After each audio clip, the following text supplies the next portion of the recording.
Comí sa séideag, ceiste hocht, seo an ceist omláin, so tá chun é a bhrisise síos agus fechmid ar písa ar físa. So, tugtar céim I brúcháin dúin, cín tún sanna, uanta, beidir garró sé chun na ceisna seo ragart na cóthúla agsúla actually a haring deach.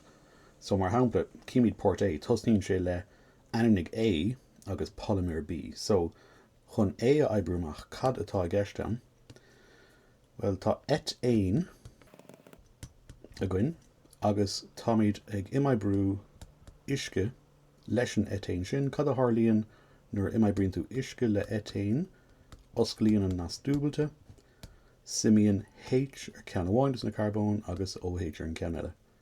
Cad tá díonta gon sa chá seo? Well, seo et an ól. Rá carbón, et, agus is alcohol atá an mar tá OH ar ceann na carbón sin. Polymer B, well, má thugann tú sa etéin agus má dhéanann tú é a polymerú,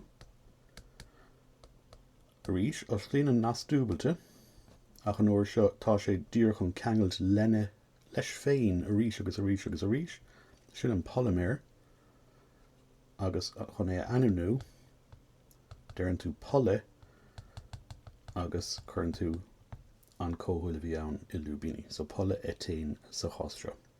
Port B, sanna hen substaint X, a úsáidir chun é a chun tú ina etéin. So tá mid ag dul, duna méid dargan seo é, tá mid ag dul arás an seo, or ní é, tá mid ag dul arás an seo, chun etánól a athrú go dtí etéin. Is tuirg na bheith seo, agus ghlachan leis gur dhéan tú é, nó ar a leid chonig tú é á dhéanamh, chun etánól a athrú go dtí etéin, an catalíochatá ag tasáil an seo ná oxíd aluminium. Beidir garró sé má haringím an Ceist legan amach ar an trealamh, dóra bunsan, Al2O3 is púdar bán a bhí ann an son, agus olan glúine leis an etánól ag bunan tríoladán, agus bailíonn tú an etéin os cionn isce. An cuineat? An daraport at Port B, cén sais imaibrthe orgánig atá I gceist sa tiontú seo? Well, cad ag tarlú? Tá mid ag tógant an OH, nó ag buint an OH ó ceann amháin na carbón agus an H ó carbón eile in aice leis. Tá mid ag déanamh díbert ar bhólín beag, as béarla deirtar elimination, ach ceapan gur focail níos arúnaí ag díbert nuair a chaitheann tú rud ag an domach, is imaibrú díbertha é seo. Mar a tharlaíonn sé an cóthúil atá á dhíbert a gcuin ná isce, agus dá bhrí sin is féidir le dihydrátú a chuirt ar chuma. Ceachtar don dá reagar sin déana siad an bheirt. An tríúpáirt, conas a aithríonn an geoméadreacht timpeall ar na hadamh charbón sa tiontú seo, an bhecinn tú san etánól tá na carbón, tá an rá carbón seo agus chuir mé glasíad arís an uair seo, tá siad tetrahéideach, tá ceithre nasc éagsúil timpeall ar gach ceannas na carbón sin, agus na carbón atá san etéin, tá siad plánach. Aithríonn an geoméadreacht timpeall ar na carbón ó tetrahéideach go plánach. I Port C, cén sais imaibrthe orgánig atá I gceist I dtiontú etán go chlóratán. So many dul ó etán, tá sé hagann seo, go dtí chlóratán. So chlórín amháin, whoops, an seo. Sin an imaibrú seo, catá tréis tarlú, tá mí tréis an H sin a bhaint, agus tá mí tréis chlórín a chur ina áit. Má bhaininn tú adamh agus chuirn tú ceann eile ina áit, is imaibrú málar tú cháin. Éag sin, agus má hasisiún fé go thomláin crinn faoi, is málar tú cháin séir fréamh é. Free radical substitution. Den chuir síos mion an meicníocht don imaibrú idir etán agus chlórín is solas ultraviolet chun chlóra etán a tháirge. So roint céimena I gceist an seo. Málar tú chun séir fréamh, an chéad céim ná go mristear an chlórín sús le solas UV agus feitear dhá séir fréamh chlórín. Sin an céim tionscnamh. An chéad céim forleatha mar tá dhá ceann ann, den an ceantas na chlórín na séir fréamh sin ionsaí an etain, bhonarm etán, denan sé HCl, buinean an chlórín ceantas na hydrogen agus fágtar séir fréamh etil.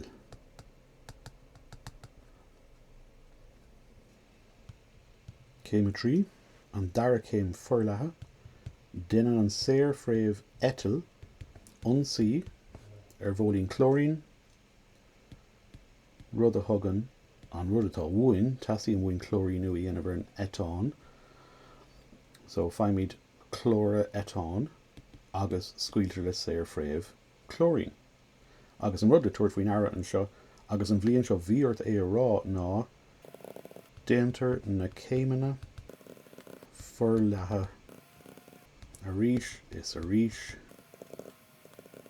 go dtíon críoch. Conas a chríochnaíonn sé, de ná bhechart an trí bhó éagsúil críochnú a thuairt an seo, an bblion seo ní raibh ort ach ceann amháin a thuairt ach scríocha mé an trí ceann. Is féile seo críochnú má hagann séir fréamh chlórín agus séir fréamh chlórín le chéile, denan sé Cl2 arís. Is féidir leis críochnú má hagann séir fréamh etil agus séir fréamh chlórín le chéile, sin an rud atá mhain mar tháirge, mar tháirlíonn sé, agus an tríú rogha agus is fianaise é seo go dárlíonn an imaibrú seo trí bheicníocht séir fréamhe is féidir leat bután a áil mar tháirge chomá. An son ag an deire mínig an tionchar a bheith ag láithreacht beagán tetra etil luí an tiontú seo. Well, má chuireann tusa tetra etil luí isteachán, an rud a tharlaíonn ná go mriseann sé sin suas agus scaoilann sé le go leor séir fréamhanna etil. Agus ardlaíonn sé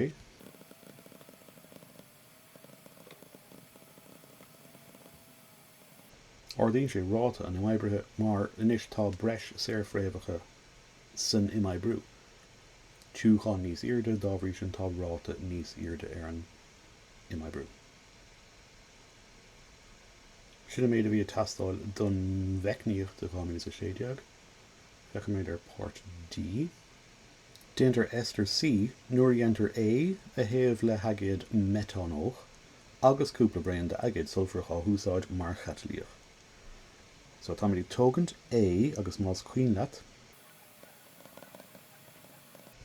Is etánol a bhí in A agus tá méid chun é a thaobh le hagéad metánóch le beagáinín agéad sulfurach mar chatalíoch.